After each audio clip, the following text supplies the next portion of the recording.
जानते हैं, मानते।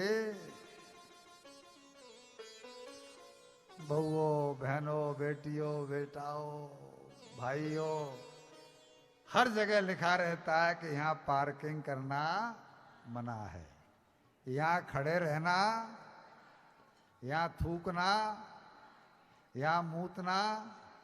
लेकिन क्या कहीं यह भी लिखा देखा है कि यहाँ मरना लिखा देखा है? क्योंकि भैया जी मौत हमारे संग संग सो रही है, संग संग खा रही है, संग संग घूम रही है। कब आ जाए कुछ पता नहीं है। उसको जब भी आना होगा वो आ जाएगी। गजेंद्र ने तो मुक्ति चाही थी इसलिए स्तुति की थी, लेकिन ग्रह ने तो नहीं चाही थी। लेकिन भगवान के भक्त के हम चरण भी पकड़ लें तो भी अपनी बात बन जाए। जैसे कि ग्रह ने गजेंद्र के चरण पकड़े तो उसका भी उद्धार बिना मांगे हो गया। बोलिए श्री वांके बिहारी लाल की जय। अब कहते हैं भगवान की कथा में तल्लीन महाराज सुखदेव जी, हे राजन, अब मैं तुम्हें वह कथा सुनाता हूं जिससे देवताओं को अमृत पीने को मिला था। एक बार बैकुंठ में दुर्वासा जी गए। दुर्वासा जी किस मामले में मशहूर हैं? क्रोध में। दुर्वासा जी को कब क्रोध आ जाए किसी को कुछ ठिकाना। वो गए बैकुंठ में। भगवान ने उनको अपने श्री अंग से उतार करके अपनी माला उनको भेंट की। दुर्वासा जी कृतार्थ हुए कि बड़ा अच्छा हुआ कि भगवान ने अपने अंग से उतार के मुझे माला भेंट की। पारिजात फूलों की माला थी। पारिजात फूलों की माला कभी कुमलाती नहीं है। पारिजात मीन्स कल्पतरु, मुरझाती नहीं है। अब वो पुष्पा उस माला को लेकर के आ रहे थे, तभी रास्ते में स्वर्ग पड़ा। और स्वर्ग पड़ा तो स्वर्ग में इंद्र जो है अपने ऐरावत हाथी पर चढ़ करके कहीं पर जा रहा था। उन्होंने कहा कि ये माला का सबसे अच्छा उपयोग इंद्र पे हुआ, क्योंकि ये देवराज इंद्र है, देवताओं का भी राजा है। तो उन्होंने वो माला इंद्र को भेंट कर दी। लेकिन इंद्र एकदम अभिमान में भरा हुआ था, मद में था, ऐश्वर्य के में। इसलिए इंद्र ने उस माला की कोई कद्र नहीं की। तो क्या किया, उस माला को उठा करके हाथी के सर पर ही डाल दिया।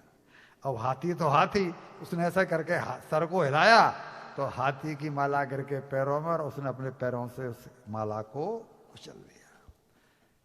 जब बड़ा आदमी कोई किसी को देता है ना, कोई गरीब किसी पैसे वाले से 1 लाख रुपया कर्जा ले ले, तो वो हमेशा पैसे वाला देखता रहेगा कि ये क्या कर रहा है, ये पैसे से गुलछर्रे तो नहीं उड़ा रहा है, अपने काम को जिसको लिया उसी को कर रहा है ना। वो देखता रहता है, पक्की नजर रहती है उसकी। ऐसे ही उनकी रहती है क्या करता है। और देखा कि हाथी ने कुचल दिया, उसी समय श्राप दे दिया कि तू मद में मतवाला हो रहा है, मैं तुझे श्राप देता हूं कि तू लक्ष्मीहीन हो जा। अब लक्ष्मीहीन, श्रीहीन होने का मतलब लक्ष्मीहीन, यानी ऐश्वर्य खत्म। और तब मजबूर होकर के लक्ष्मी जी को देवराज को छोड़ करके समुद्र में जाकर के समाना। इस शाप का लाभ उठा करके दैत्यों ने स्वर्ग पर कब्जा कर लिया, क्योंकि ये ऐश्वर्य विहीन हो गया, आप कैसे युद्ध करेगा। दैत्यों ने इसको देवताओं को हरा दिया। और ये सब छुप गए जाकर के गुफा कंदराओं में कि अभी दिनमान अपना खोटा चल रहा है। और तब जाकर के इंद्र ने भगवान के पास जाके स्तुति की, प्रभु हमें दैत्यों ने फिर भगा दिया है मार पीट करके, उन्होंने स्वर्ग पर कब्जा कर लिया है, अब आप ही कुछ करो तो बात बने। भगवान के पास ऑप्शन क्या है। भगवान कहते हैं कि खरे हैं या खोटे हैं, लेकिन कम से कम देवता मेरे सम्मुख तो हैं, मेरा सम्मान तो करते हैं। ये दुष्ट दैत्य तो मेरा कभी बात को मानने को तैयार नहीं। अरे भाई, जो अवगुण बस गए हैं, जो व्यसन लग गए हैं, वो शरीर में धीरे धीरे निकलते रहेंगे। तुम आकर के कथा में तो आकर के बैठो, सत्संग में तो आकर के बैठो। भगवान को लगता है आप जैसे भी हैं ये खरे खोटे कम से कम मेरे सामने मेरी कथाओं में तो आकर के बैठते हैं, चलो इनके ऊपर भी कृपा दृष्टि